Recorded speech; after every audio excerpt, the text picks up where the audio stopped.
Do you want to learn effective ways to build relationships, generate sales, and grow your business from successful entrepreneurs, startups, and CEOs without listening to a long interview? If so, you've come to the right place. Gresham Harkless values your time and is ready to share with you precisely the information you're in search of. This is the IAM351 podcast. Hello. This is Gresh from the IAM351 podcast, and I have a very special guest on the show today. I have Amanda Watson of Style For It. Amanda, it's awesome to have you on the show. Thank you for having me. No problem. Super excited to have you on, and what I want to do is just read a little bit more about Amanda so you can hear about all the awesome things that she's doing. And with over 20 years in apparel buying and merchandising for the majors, she started Style For It out of her own need.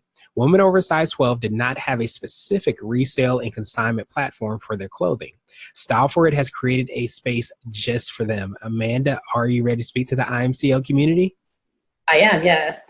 Awesome. Let's do it. So to kick everything off, I wanted to hear a little bit more about what I call your CEO story and what led you to start your business. So like you said, my background is in the apparel business and has been my entire career. I constantly buying clothes, At one point, I was able to sell some things, and then I looked at a wardrobe of suits that I could no longer wear because the lifestyles changed in San Francisco and in the overall landscape. But what am I going to do with these things? And you can sell them on, other sites, and I'm not going to name names, but they're not specific to the world of girls over size 12. So I thought, well, what an opportunity. So 3 years ago, I did some research and decided to custom build out a website. StyleForIt.com was born. Nice. I definitely appreciate that. In true entrepreneurial form, it's like you find that something isn't really, focused on the target that you're focused on, and rather than saying, oh, I wish they did X, Y, and Z, you decided to create it yourself. Correct. Yes. Nice. So could you, take us a little bit more through Style For It? What can we find there? How does it work? And tell us a little bit more on how it serves your clients you work with. So we are a resale specific right now, and there's two ways for women to sell to the site. One, you can go ahead and post on your own, create an account, and take photographs of the pictures, of the items rather, on yourself. And we encourage people to take fun photos of themselves, and of course a simple photo of the product, and make just create a description, price it. And then we will take it from there and upload it for you. And you get an 80% commission, which is a really high commission. That was really important to the model. And then you could also request a bag, and I can send that to you. And you can fill it up, and we will post for you with photographs. Nice. So even if you aren't, let's just say, tech savvy, you can basically go and sign up, and then you can get it mailed to you, and you guys will mail to it and do all the fulfillment and all those things. Exactly. So we'll mail you the bag, you fill it up, and it's the postage is prepaid, drop it back at the post office, and we will take care of it from there. Nice. I definitely appreciate that again, because I always say, especially when you're building something, if you can make it as simple as possible for people to use it and to leverage it and kind of manage it, it makes it a lot easier for people to kind of take on and to run with it. We want women to have the best experience possible when reselling their clothes. So, and make it easy, because I know people are busy. So. Absolutely. And would you consider that to be like your secret sauce? It could be for you, or it could be for your organization, but what you feel kind of makes you unique and helps you stand out. I think because we're a higher commission rate, I think in most resale spaces, you're going to get probably 20 to 25, 30% of what the original price was. Or I should say, what the current price is, the resale price is, you're probably looking more like 10% of the original retail price. So we're looking at 70 to 80% commission, depending on which way you choose, either mail in or post on your own. So we want people to get more bang for their buck. I mean, if you're going to sell something, we want to be different. We want you to get as much as you can out of it. So, and then also the customer service component.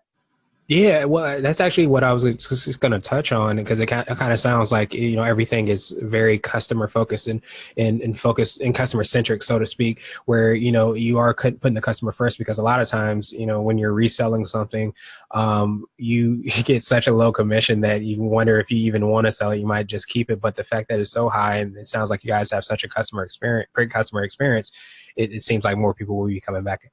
Yeah, that's what we're hoping. And so we're trying to create a community-based platform as well for women within the plus size space. So it's really important for us to, look at other maybe new designers that are making fashion, girls over a size 12. So we're trying to see if we can work together maybe to get some of their overruns at some point. We really want to create a sense of community for these women. Yeah, absolutely. And I feel like inherent in us as humans, you always want to belong and be part of a community. So it's great, that you're doing that, and you're empowering people as well too, to be able to kind of resell, their clothing and things that they want to resell. So I definitely appreciate that. So I wanted to switch gears a little bit, and I wanted to ask you for what I call a CEO hack. And this might be an app, a book, or a habit that you have, but it's something that makes you more effective and efficient. One thing I learned for the first year and a half of doing this, I was doing literally everything by myself. And I was also still working full time. So I found, start hiring the right people. So I hired a social media manager. She's amazing. So that was really, and she's in the space, the plus space, that has changed everything. I mean, we've got more traction on the site. And it's also a collaborative thing to work with somebody. I think that if you can afford it, hire the right person, either manage your social media or manage your operations. Start looking for people that can support you. You'll have to pay them, but you're looking for people that are within the space that you're working on, and let them support you, even if it's just on a part-time basis. It'll change everything. Yeah, that makes perfect sense. Always getting, the right people in the right spaces is definitely the key to, being successful. Do you have anything that you noticed that you did, or maybe you've heard of people who haven't done, but that you have been able to do to make sure that you're getting the right people in those right spaces? That just hiring the social media manager, she seemed to know all the right people, all the right bloggers, influencers, whoever needed to be contacted. Even though I come from that world, I didn't know anything about influencers and blog. I know of them, but it wasn't where my area of expertise came from. So she's not only helped the website, but she's helped teach me how to do things better and approach people from a social media standpoint. It's been a wonderful experience hiring her.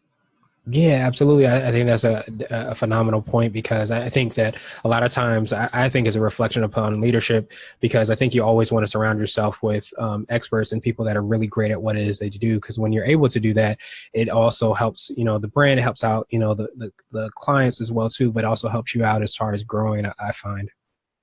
Yes, I'd heard this nugget years ago in the 90s from a CEO, and he said, hire people that are smarter than you. Mm. I always liked that one. Exactly. So is that your CEO nugget? What you feel? Yes. So, yeah, absolutely. I think that's a huge thing, just because a lot of times, some people can be threatened by hiring people that are smarter than you. But in order to do that, it helps build the entire company, the organization, and the brand as a whole. So I think that's a great CEO nugget. And now I wanted to ask you my absolute favorite question, which is the definition of what it means to be a CEO. And we're hoping to have different quote unquote CEOs on this show. So Amanda, what does being a CEO mean to you? Well, if I wrote down a few words that I feel like is really important. Number one is being an innovator. You can't be complacent. You have a great idea and you went with that and that's working. You have to keep working towards the next part of it and think in the future. Like what does this look like in a year? What does it look like in 5 years? Where can we still expand? We can reach your pinnacle, but that you're not there yet. There's more to do. So I think innovator is one of them. I think being a manager, not too hands-on, but managing sort of the process, not necessarily the people, I think is really important. And having the ability to problem solve, because you're going to have a problem. And that's a negative problem, but things are going to crop up that you're going to have to really, switch it on quickly and fix it quickly. Absolutely. I think those are all kind of great, characteristics of a great CEO, especially the problem solving, because, sometimes you feel like you're a part-time firefighter because there's things that always pop up, but being able to kind of put those on and also think of, creative and innovative ways to solve problems, or to think about, 5 years, 10 years ahead is definitely a great thing as well too. So I appreciate that definition. And now I wanted to pass you the mic, so to speak, just to see if there's anything additional you can let our readers and listeners know, and then of course how best they can get a hold of you. Well, I think that just as a word of advice to have a clear plan, and if you're going to execute that plan, make sure you have the finance to back it up, because I've ebbed and flowed in that particular arena when it comes to the money, and just make sure that it's there so you don't do a lot of work and then you get to a point where it's like, I can't go any further. I'd hate to see that was for somebody. I have the clear finance and a clear plan to back that up, so you can run things smoothly and manage it easier. I think it'll make your life a lot better. And Absolutely. If you would like to check out styleforit.com, we're all over the place. We're on Facebook and Instagram, and of course our website, styleforit.com. Awesome. Well, thank you so much again, Amanda.